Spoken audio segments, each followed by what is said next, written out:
Radio قطر آپ سے مخاطب ہے۔ سیف الرحمان سے آج کا دوسرا نشریہ سماعت فرمائیے۔ ابتدا میں پیش خدمت ہے اہم خبروں کا خلاصہ۔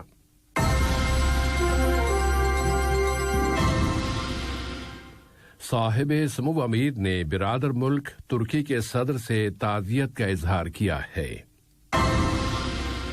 نائب وزیر اعظم و وزیر خارجہ نے ایران کے لیے امریکہ کے ایلچی کے ساتھ ٹیلی فون پر علاقے کی تازہ ترین صورتحال کا جائزہ لیا ہے۔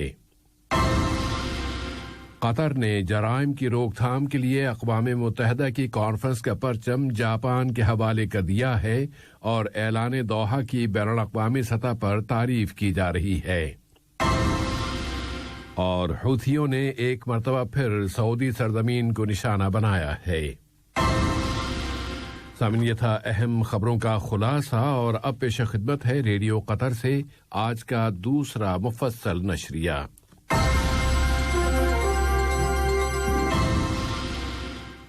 بسم اللہ الرحمن الرحیم۔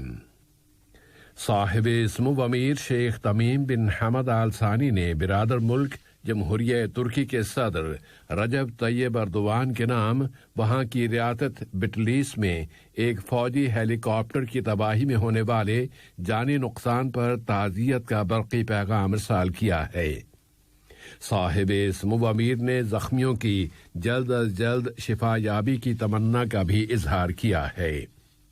اسی طرح ملک کے وزیر اعظم و وزیر داخلہ شیخ خالد بن خلیفہ بن عبدالعزیز آل ثانی نے بھی برادر ملک جمہوریہ ترکی کے صدر رجب طیب اردوان کے نام ریاست بتلیس کے علاقے میں ایک فوجی ہیلی کاپٹر کی تباہی میں ہونے والے جانی نقصان پر تعزیت کا تار روانہ کیا ہے۔ انہوں نے اپنے اس ٹیلی گرام میں زخمیوں کی جلد از جلد شفا یابی کی تمنا کا بھی اظہار کیا ہے۔ نائب وزیر اعظم و وزیر خارجہ شیخ محمد بن عبد الرحمن آل ثانی نے ایران کے لیے امریکہ کے خصوصی ایلچی جناب رابرٹ مالی کی جانب سے ایک ٹیلی فون کال وصول کی۔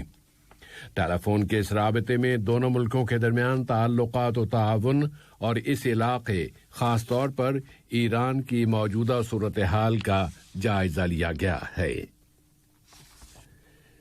عرب دنیا میں قطر کے بنیادی کردار کی پیروی میں نائب وزیر اعظم و وزیر خارجہ شیخ محمد بن عبد الرحمن آل ثانی نے اپنی ایک ٹویٹ میں لکھا ہے کہ قطر عربوں کے مل جل کر کام کرنے کو مزید بڑھانے کا خواہش مند ہے تاکہ ان چیلنجوں کا مقابلہ کیا جا سکے جن سے یہ علاقہ اس وقت گزر رہا ہے۔ نائب وزیر اعظم و وزیر خارجہ نے لکھا ہے کہ انہوں نے عرب لیگ کی کونسل کے اجلاسوں میں بھی اسی اصول پر زور دیا ہے۔ وزراء خارجہ کی سطح پر عرب لیگ کے یہ اجلاس قاہرہ میں ہوئے ہیں۔ وزیر انصاف اور قائم مقام وزیر مملکت برائے امور کابینہ ڈاکٹر عیسیٰ بن سعد نعیمی نے جاپان کے شہر کیوٹو میں جرائم کی روک تھام اور کرائم جسٹس سے متعلق اقوام متحدہ کی 14ویں کانفرنس میں زور دے کر کہا ہے کہ قطر منشیات اور جرائم سے متعلق اقوام متحدہ کے دفتر کو ہر طرح کی اور ہر پہلو سے مدد و حمایت فراہم کرنے کا ارادہ رکھتا ہے، اور وہ اس سلسلے میں تمام تر بین الاقوامی، علاقائی اور ملکوں کے درمیان دو طرفہ سطح پر بھی کی جانے والی کوششوں میں بہت فعال اور بہت ایکٹیو رول پلے کر رہا ہے تاکہ کیوٹو اعلان کو نافذ کیا جا سکے اور اس اعلان کے مطلوبہ مقاصد حاصل کیے جا سکیں۔ وزیر انصاف اور قائم مقام وزیر مملکت نے جرائم کی روک تھام اور کرائم جسٹس سے متعلق اقوام متحدہ کی 13ویں کانفرنس کے صدر کی حیثیت سے قطر کی جانب سے اس کانفرنس کا پرچم اب جاپان کے حوالے کر دیا ہے۔ قطر نے ایک مرتبہ پھر کہا ہے کہ دنیا میں اور خاص طور پر جن ملکوں میں مسلمانوں کے خلاف دشمنی اور تشدد کے جذبات ابھارنے کے لیے دائیں بازو کی انتہا پسند تنظیموں کی تعداد میں اور ان کی کارروائیوں میں اضافہ ہو رہا ہے، تو ان ملکوں کی حکومتوں اور بطور خاص اور پھر عالمی برادری کی یہ ذمہ داری ہے کہ وہ ان تنظیموں کی روک تھام کریں۔ اقوام متحدہ کے جنیوا آفس میں قطر کے مستقل مندوب سفیر علی خلفان المنصوری مذہب اور عقیدے کی آزادی سے متعلق خصوصی افسر کے ساتھ ڈائیلاگ میں قطر کی جانب سے یہ اپیل کر رہے تھے۔ واضح رہے کہ حقوق انسانی کے 46ویں سیشن میں اس موضوع پر بحث کی گئی ہے۔ قطر نے امن و سلامتی کے فروغ اور خواتین کے حقوق کے فروغ میں خواتین کے کردار کی اہمیت پر زور دیتے ہوئے کہا ہے کہ وہ اس سلسلے میں مسلسل کوششیں کر رہا ہے۔ اقوام متحدہ کے جنیوا آفس میں قطر کے مستقل وفد کے تھرڈ سیکریٹری جناب عبداللہ علی بہزاد حقوق انسانی کی کونسل کے 46ویں سیشن میں دہشت گردی کی روک تھام کے ضمن میں حقوق انسانی کے تحفظ اور ان کے فروغ سے متعلق ڈائیلاگ میں تقریر کر رہے تھے۔ ملک میں کورونا وائرس کی صورتحال میں یہاں کووڈ-19 کے خلاف ویکسینیشن کی مہم تیز رفتاری سے جاری ہے۔ وزارت صحت نے اب سے تھوڑی دیر قبل اعلان کیا ہے کہ ملک میں گزشتہ 24 گھنٹوں کے دوران کووڈ-19 کورونا وائرس کے مزید 469 کیسز رجسٹر ہوئے ہیں، جبکہ مزید 337 مریض اب صحت یاب ہو گئے ہیں۔ اس طرح ملک میں شفا یاب ہونے والے مریضوں کی تعداد 1,55,409 ہو گئی ہے۔ وزارت صحت کے اعلامیہ کے مطابق ایک شخص فوت ہو گیا ہے اور اس کی عمر 93 برس تھی۔ تو یہاں کی قیادت کی ہدایت اور رہنمائی کی روشنی میں قطر نے بہترین اقسام کی ویکسین کی فراہمی میں کوئی بھی دقیقہ فروگزاشت نہیں کیا، اور ملک اس وبا کی روک تھام کے لیے یہاں کے تمام متعلقہ اداروں کی تمام تر کوششوں کو مسخر کیے ہوئے ہے۔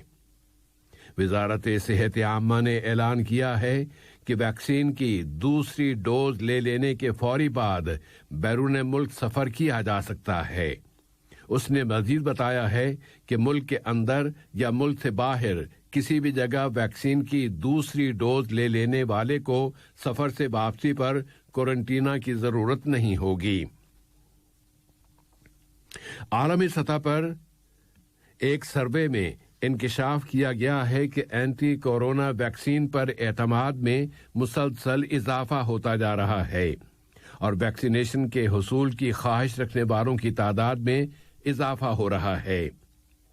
دنیا بھر میں اب ویکسینیشن کی مہمیں شروع ہو چکی ہیں، اور ویکسینیشن کے سائیڈ ایفیکٹس کے بارے میں لوگوں کے اندیشے اب ختم ہوتے جا رہے ہیں۔ اس اثناء میں یورپی ملکوں کی جانب سے اس امید کا اظہار کیا جا رہا ہے کہ اگلے موسم گرما کے دوران سفر اور لوگوں کی آمد و رفت وہاں دوبارہ شروع ہو جائے گی، اور اس کے لیے کورونا وائرس کا ڈیجیٹل پاسپورٹ استعمال کیا جائے گا۔ برطانیہ کے وزیر اعظم بورس جانسن نے اپنی اس امید کا اظہار کیا ہے کہ اس سال مئی کے مہینے میں ان کے ملک کے لیے بین الاقوامی سفر دوبارہ شروع ہو جائے گا۔ حوثیوں کی جانب سے نئے حملوں کے اضافے میں سعودیہ کی قیادت میں کام کرنے والے اتحاد نے اعلان کیا ہے کہ اس نے آج سعودی عرب کو نشانہ بنانے والے گولے بارود سے بھرے ہوئے 6 ڈرون طیاروں کا مقابلہ کیا ہے۔ ادھر حوثیوں نے کہا ہے کہ انہوں نے آج صبح فجر کے بعد سے سعودی عرب کے جنوبی علاقوں پر حملے کیے ہیں۔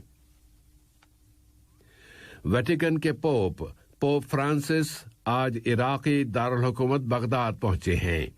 یہ کسی بھی پوپ کا پہلا دورہ عراق ہے، اور ان کے اس دورے کو تاریخی دورہ قرار دیا جا رہا ہے۔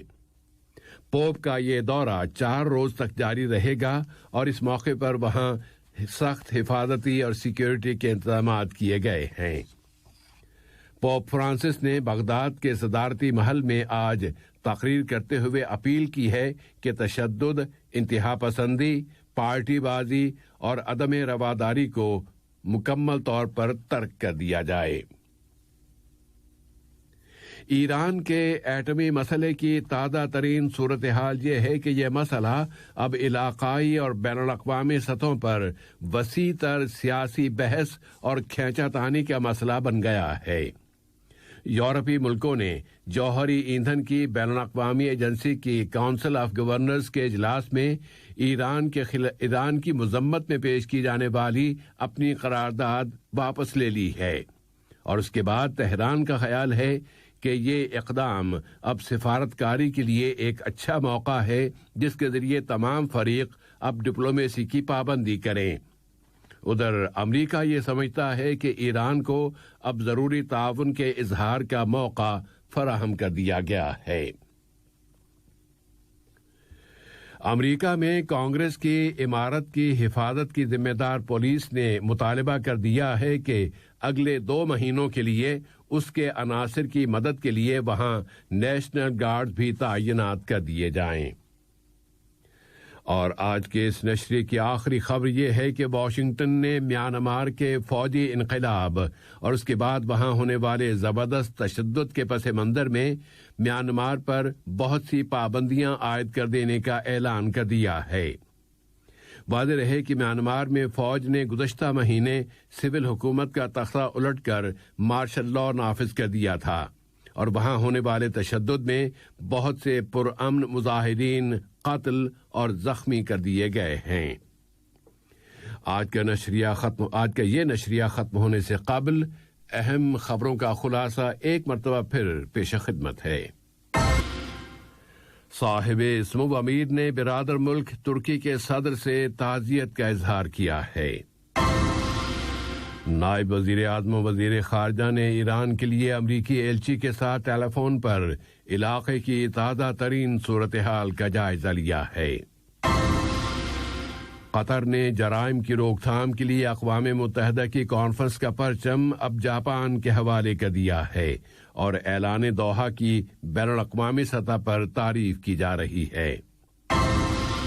اور حوثیوں نے ایک مرتبہ پھر سعودی سرزمین کو نشانہ بنایا ہے۔ ریڈیو قطر سے آج کا دوسرا نشریہ اپنے اختتام کو پہنچا۔ اگلا نشریہ کل صبح 9 بجے پیش کیا جائے گا انشاءاللہ تعالی۔ السلام علیکم دوستوں، میں ہوں شیخ نور۔ مجھے امید ہے کہ ویڈیو آپ کو انفارمیٹو لگی ہوگی۔ اسی طرح قطر اپڈیٹ آتے رہنے کے لیے میرے یوٹیوب چینل گپ ship with Sheikh Noor YouTube channel کو سبسکرائب کیجیے، اور اس ویڈیو کو لائک، کمنٹ اور شیئر ضرور کیجیے۔ Thank you.